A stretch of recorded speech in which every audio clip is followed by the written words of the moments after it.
या तो खुद ले ले, मैं सबसे कम जोड़ के चल रहा हूँ, सबसे कम, क्योंकि साल भर में 35 बीबी करना कोई बड़ी बात नहीं है। तो कितना बीबी हो जाएगा जी? 3 करोड़ 50 लाख, राइट। इसका 20% पे हाथ में आता है, कितना हो जाएगा? टोटल आ जाएगा इसमें 70 लाख। हेलो, महीने का जोड़ कितना पड़ेगा? 6 लाख रुपए महीने के आसपास पड़ा। 3 साल में ये हो सकता है, हाँ या ना? फर्स्ट ईयर, सेकंड ईयर और थर्ड ईयर, और चौथी साल इसको राउंड ऑफ घुमा दो तो। लेकिन सबसे जरूरी चीज है, मैं 3 साल में 6 लाख कमाया जा सकता है, नहीं कमाया जा सकता, लेकिन क्या है ये सबसे बड़ी पावर है, पावर ऑफ मैन। क्योंकि आप 7 लाख, आप 2 लाख, आप 1 लाख तक कमा रहे थे जब आपके पास मैन पावर है। जैसे ही मैन पावर बढ़ती जाती है, पैसा बढ़ता चला। क्या मैं सही हूं? समझ मानेंगे? ये कोई प्लान नहीं है, ये आपको हकीकत बताइए। हमने इसी फलसफे पे काम किया और आज भी इसी पे कर रहा हूं, कोशिश कर रहा हूं। टॉप 20 बनाया मैंने, हेलो, कि टॉप 20 के माध्यम से इस साल हमें 100 लोगों तक पहुंचना है, 100 लोगों को मजबूत तैयार करना है, ऐसे हमारे जैसे 100 लोग, फौलादी लोग। और वहां से जब हम सफर स्टार्ट करेंगे तो अगले 2 साल बाद कहां सफर जाएगा ये आप अंदाजा नहीं लगा सकते। बोलो भाई, तो ये कितना शानदार बिजनेस है ना? शानदार क्यों है? तो समझ में आया?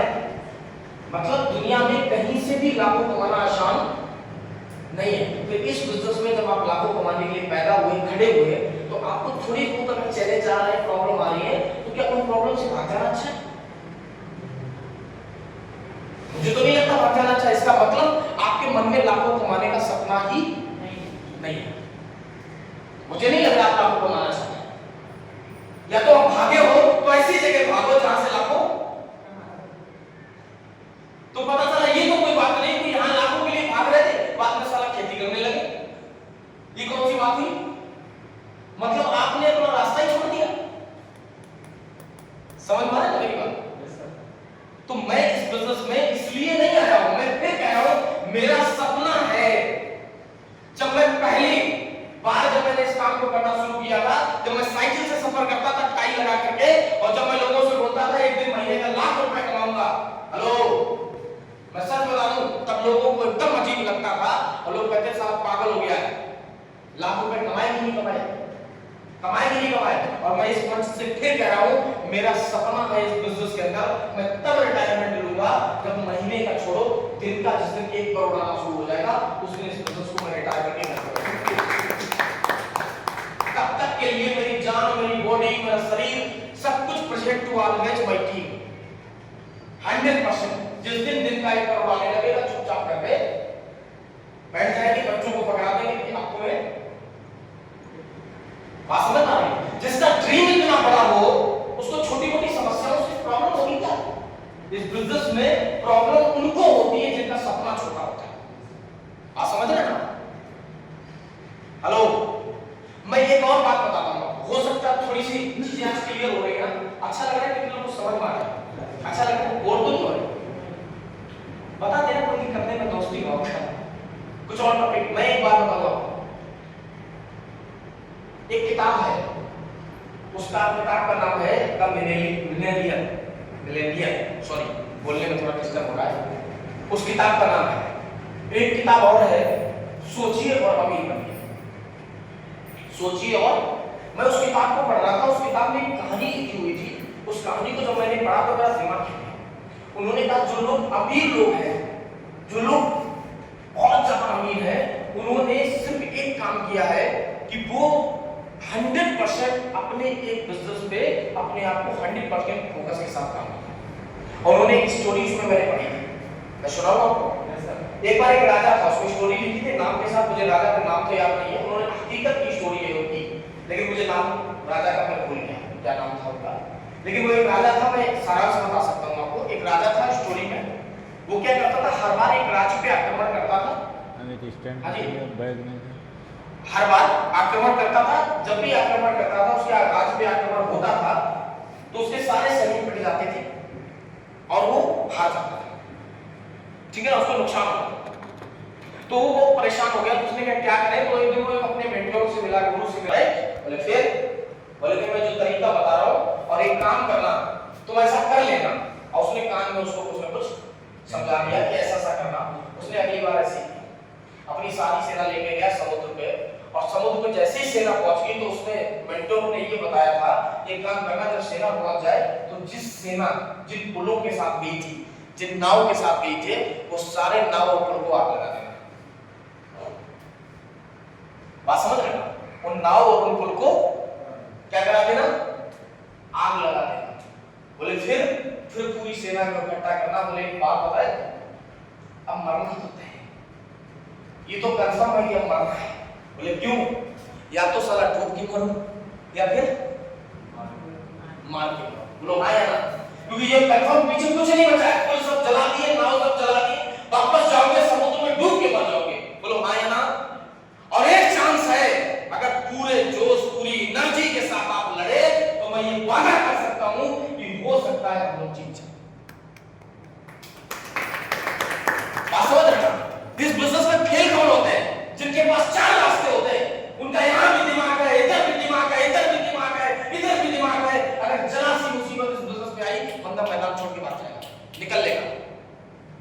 मैंने पता क्या किया, मैं हमेशा बताता रहता हूं, मैं आपको एक और स्टोरी बताता हूं अपनी।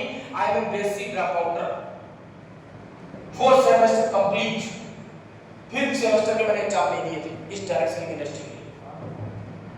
हेलो, मैसेज बता।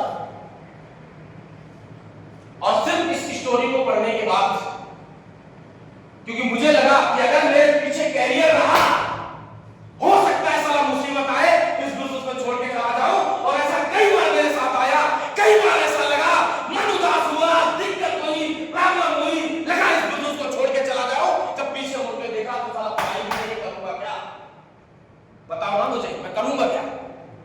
हेलो, और जब भी पीछे मुड़ के देखा तो कुछ समझ ही नहीं आया।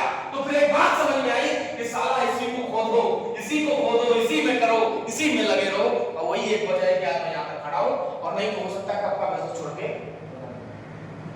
मैं ये आपसे नहीं कह रहा हूं कि आप छोड़ दो, आप परेशान होने की जरूरत नहीं। आप एक ऐसे आदमी के साथ काम कर रहे हो जिसने अपना सारा पास्ट जला के रखा हुआ है, आपको किसी तरह की प्रॉब्लम नहीं होने देंगे, आगे तक लेके जाएंगे अगर आप साथ देंगे।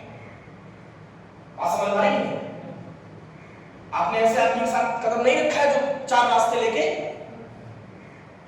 मेरे पास डायरेक्टली के अलावा कुछ नहीं है, कैरियर भी नहीं, क्योंकि 6 साल हो गए छोड़े हुए, बीएससी 5 साल, सेकेंड से 4 सेमेस्टर में। और ऐसा नहीं पढ़ने में कमजोर रहा हूं, पढ़ने में बहुत तेज था। मेरी बेसिक 70.3% थी, इंटर मेरी 85% है।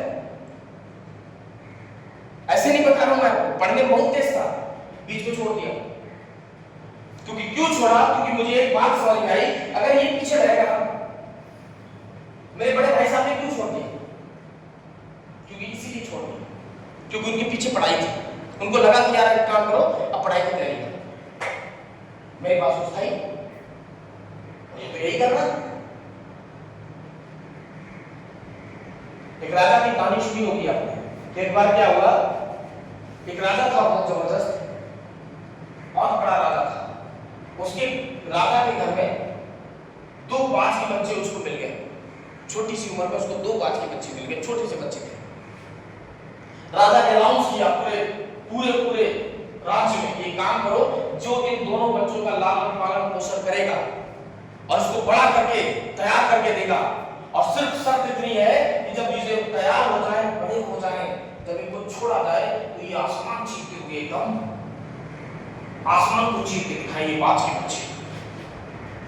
और कहे कोई ऐसा जो उसका लालन पालन पोषण कर सकता, तो उसमें से एक आदमी ने कहा ठीक है महाराज मैं करूं, और उसने उस बाज के बच्चों को ले लिया। हेलो, पूरा मेहनत से उनको पाला, बढ़िया से पाला, सब कुछ किया। सब कुछ करने के बाद तो बाज के बच्चे बड़े हो गए, तो राजा का मन हुआ कि चलो देखते हैं कि इनकी उड़ान कैसी है।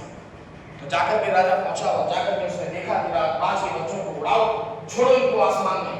तो जैसे ही उस व्यक्ति ने उन बाज के बच्चों को छोड़ा, पिंजरे से बाहर निकाला, हुए एकदम आसमान में लेकिन देखते देखते एक घटना सामने आई कि दोनों बाज के बच्चे उड़े तो सही, लेकिन उसमें से एक बाज का बच्चा जो था वो आसमान चीर गया और दूसरा बाज का बच्चा उसी डाल में आकर एक पेड़ की डाल थी उसमें आकर के बैठ गया।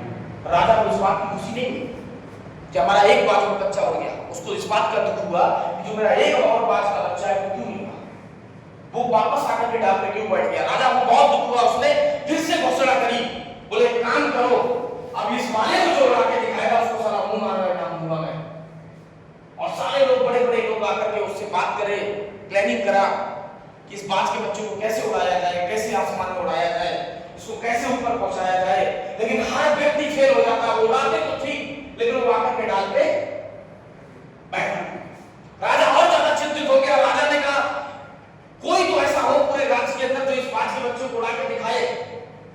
तो पता चला एक दिन राजा को खबर हुई कि वो बाज का बच्चा भी आसमान को चीर गया। राजा को बड़ा आश्चर्य हुआ, बोला ऐसा कौन है, किसने क्या करिश्मा किया कि जो बाज का बच्चा नहीं उड़ रहा था वो भी उड़ना शुरू हो गया। बात समझ आ रही? तो बोले क्या क्या किया? राजा ने जाके खबर की। बोले किसने किया? बोले एक सामने से किसान का लड़का निकल के आया, शुद्ध देशी किसान का लड़का निकल के आया। बोले महाराज ये करिश्मा मैंने किया। बोले क्यों किया, कैसे किया बताओ? बोले मैंने कुछ ज्यादा नहीं किया, सिर्फ एक काम किया, सिर्फ एक काम किया कि जिस डाल पे उसको बार बार बैठने की आदत थी साला उस डाल को काट दिया। समझ में आ रहा है क्या किया हमने? ये डाल जो है ना, ये डाल इसको उड़ने नहीं दे रही थी, ये डाल इसको आसमान में नहीं जाने दे रही थी, साला इस डाल को ही काट डाला।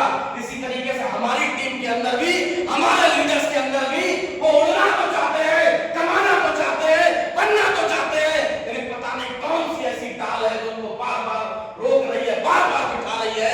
साला जिस दिन उस डाल को काट दिया तो वो आसमान को जाने से रोक नहीं सकता। ये मेरी गारंटी है। उड़ना तो चाहते हैं लेकिन बार बार उस डाल पे आके, तो कौन सी डाल है ये देखनी पड़ेगी। क्या मैं सही हूं?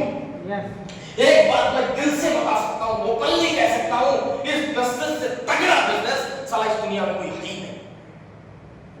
मिडिल क्लास लोगों के लिए, बड़े लोगों के लिए बड़े धंधे हैं, मिडिल क्लास लोअर क्लास बंदे के लिए इससे अच्छा कोई दुनिया में, इससे तगड़ा कोई काम उसके लिए कोई नहीं। क्या मैं सही हूं? बड़े आदमियों के लिए बड़े काम हो, आप अमीर करोड़ों रुपए की आपके पास इनकम हो, क्या प्रॉब्लम? आप कुछ भी कर सकते हो। बात समझ में आ रही है? क्लियर हुआ? तो ऐसी कोई डाल आपको तो नहीं होगी। हाँ जी, क्यों बाबू? कौन सी डाल है? गर्लफ्रेंड हो सकती है, वो भी डाल होती है, बुरा मत मानना। मैं आज खुल के बता रहा हूं, होती है डाल, मैं सच